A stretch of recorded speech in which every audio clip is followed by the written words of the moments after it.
Hoy vamos a hablar con el presidente de la Fundación FEINDEF, Julián García Vargas, sobre la próxima edición de la feria, que tendrá lugar el próximo mes de mayo, entre el 17 y el 19, y también sobre la situación de la industria de defensa española.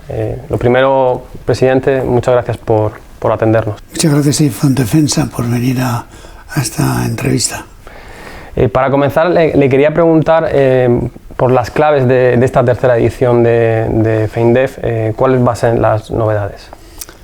Bueno, la novedad más importante es intentar dar visibilidad a los emprendedores y acercarlos a las grandes empresas. Es una gran tarea pendiente de nuestra industria que intentamos empezar a colmar con esta edición. Tenemos en este momento una lista muy larga de exhibidores con casi 400 stands, de ellos el 25% extranjeros, con ciertas delegaciones extranjeras. Esperemos que sea un éxito de asistencia de exhibidores, de delegaciones, de empresas extranjeras y de público. Le quería preguntar también por otro tema que está también muy de debate actualmente, que es el tema del talento, también asociado a la innovación, a las nuevas tecnologías, y que se habla de que es uno de los retos pendientes, ¿no?, que tiene uno de los retos que va a tener la industria en los próximos años. Yo no sé cómo ve esta cuestión. Bueno, la innovación es vital en este sector que es tan avanzado en tecnología, y ahí las grandes empresas tienen ya sistemas, antenas de búsqueda de talento y de nuevas patentes. Esto es una cosa que tendríamos que potenciar aún más, y en esa dirección va FEINDEF. FEINDEF está intentando acercar a los innovadores a las grandes empresas para que hablen entre sí, para que se den a conocer y para que en su momento puedan colaborar aprovechando las nuevas, pequeñas o grandes innovaciones que aportan los emprendedores jóvenes. Y en este sentido la feria es una gran oportunidad, es un lugar de encuentro que tenemos que aprovechar. Me gustaría destacar de la feria algo que no es muy visible, pero que es importante, que es la zona Innova, que es un espacio para innovadores, reservado a innovadores, con posibilidades de encontrarse con grandes extranjeros o nacionales, para que los jóvenes puedan exponer lo que están haciendo y puedan intentar conseguir clientes en grandes programas o en pequeños programas europeos o internacionales. No sé si nos puede contar un poco cómo ha sido la organización entre la Fundación, TEDAE, SMID. Ya es una especie de entidades que han trabajado en las dos anteriores ediciones y que parece que el Ministerio de Defensa parece que está todo bastante engrasado, ¿no? Bueno, está bastante bien engrasado gracias al apoyo de las dos asociaciones que son las impulsoras, pero sobre todo gracias al apoyo incondicional del Ministerio de Defensa y de otros ministerios también. Estamos encantados porque no ha habido la menor dificultad, ningún menor problema para unir a todos estos integrantes. FEINDEF es un escaparate para la industria de defensa española. ¿Cómo ve a la industria ahora mismo, en este momento?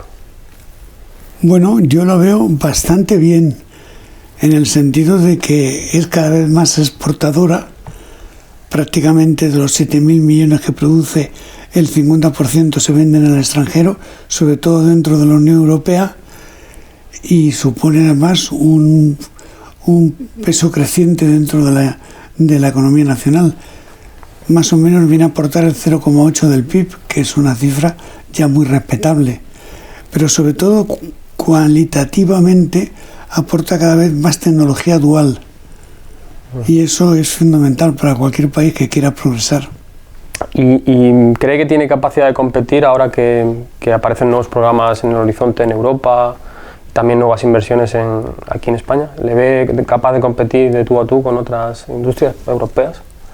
Sobre todo le veo capaz de colaborar con otras empresas europeas en igualdad de circunstancias, porque en realidad la competencia dentro de la Unión Europea está garantizada, pero se trata de ir modulando esa competencia haciendo que la industria colabore más entre sí, cree grupos cada vez más potentes, sea capaz de atender las grandes necesidades estratégicas del continente, de la Unión Europea, y en realidad con quien tiene que competir es con Estados Unidos, dentro de la colaboración inevitable que con los aliados hemos tenido siempre, con Rusia, con China y con otros países emergentes. Tenemos empresas relativamente pequeñas que tienen que acostumbrarse a trabajar más conjuntamente, haciendo que todos los sistemas sean compatibles, porque en este momento los ejércitos europeos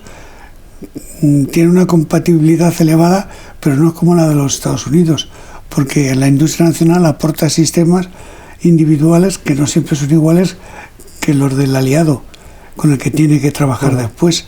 Esta es una gran tarea pendiente que la Comisión se ha propuesto ir resolviendo a través del Fondo Europeo de Defensa, y espero que vaya rápido, porque nos hace falta, ¿eh? ¿Qué le parece este nuevo escenario presupuestario que ha iniciado España, pero también otros países europeos, y cuáles deberían ser las prioridades, ¿no?, del Ministerio dentro de este nuevo escenario? Bueno, el escenario es muy prometedor, porque hemos pasado del 1% al 1,2% del PIB en un solo año, y pretendemos, se han comprometido las fuerzas políticas más importantes en llegar al 2%, que está pendiente de hace tantos años, en el año 2029.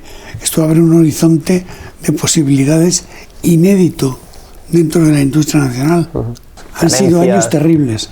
Por lo tanto, lo más importante ahora es la modernización de sistemas que tenemos, pero que no están totalmente a punto.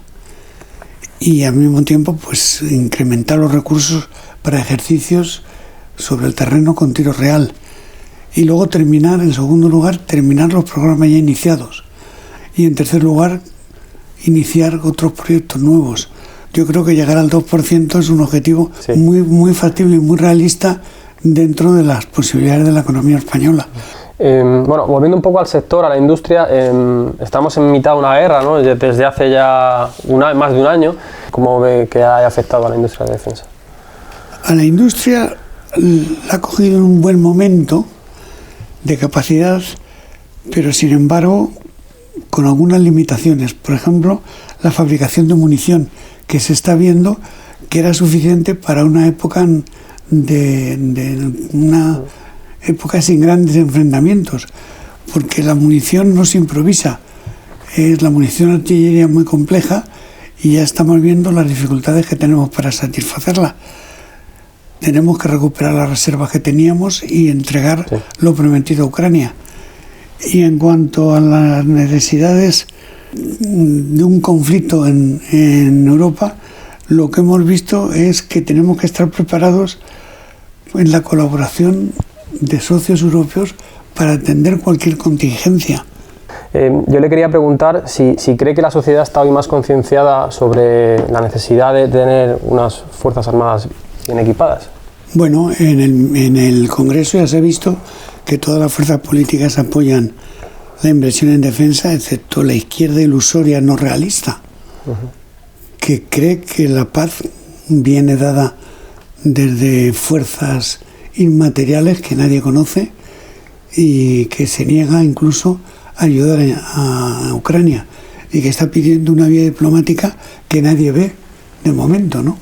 Ojalá esa vía diplomática fuera visible y fuera factible, porque acabaríamos con la guerra en nada. Pero eso, Putin no parece que esté por esa labor. Luego habría que procurar preguntar a esas fuerzas que se oponen por qué se empeñan en esa vía, que solo ven ellas, ¿no? Ojalá esa vía fuera la más compartida por las fuerzas sobre el terreno y sobre todo las grandes potencias, ¿no? Yo creo que lo que el Congreso está empezando a ver y la sociedad está empezando a ver es que esta industria es una industria que no solamente garantiza la soberanía nacional, sino también garantiza el I+D dual y por lo tanto el progreso tecnológico de toda la industria, de toda la sociedad, y por eso todos los países buscan tener una industria de defensa, porque es una industria tractora del resto. Se ha avanzado mucho gracias a varios factores, por ejemplo, las misiones internacionales, que le han dado una gran visibilidad a las Fuerzas Armadas y que le han dado un gran prestigio, y luego incluso algún elemento afortunado como la UME, ¿no? Eso le está dando a las Fuerzas Armadas una visibilidad que antes no tenían, y está mejorando la percepción y la aceptación de las Fuerzas Armadas en un país que tradicionalmente ha sido muy poco militarista en las últimas décadas. Pero eso está cambiando muy deprisa, ¿eh? Incluso entre los jóvenes. ¿Cómo podemos seguir mejorándola quizás? No sé qué ideas. Pues habría que explicar cuál es la realidad del mundo, porque en el mundo los conflictos son consustanciales y las relaciones internacionales son en realidad una combinación de intereses y de valores compartidos, valores democráticos. Esto nunca viene dado sin esfuerzo, y por lo tanto hay que explicarle a los jóvenes que tienen que estar preparados para apoyar estos valores internacionalmente a través de las Fuerzas Armadas, o incluso directamente si fuera necesario, ¿no? Bueno, pues hay trabajo todavía, queda. Hay mucho trabajo, sí. Bueno, pues ¿Sabe usted que el servicio militar incluso es una discusión que reaparece en Europa? Sí. Ese debate no prende en España, pero terminará prendiendo de nuevo, ya lo verá. Bueno, pues nos quedamos... Yo no me resisto a que deje de prender, ¿eh? Nos quedamos con esa última reflexión, y por mi parte no tengo más preguntas. Agradecerle el tiempo que ha tenido para charlar con Muchas nosotros, gracias. y nos veremos seguro dentro de muy poco en FEINDEF. Muy bien, muchas gracias.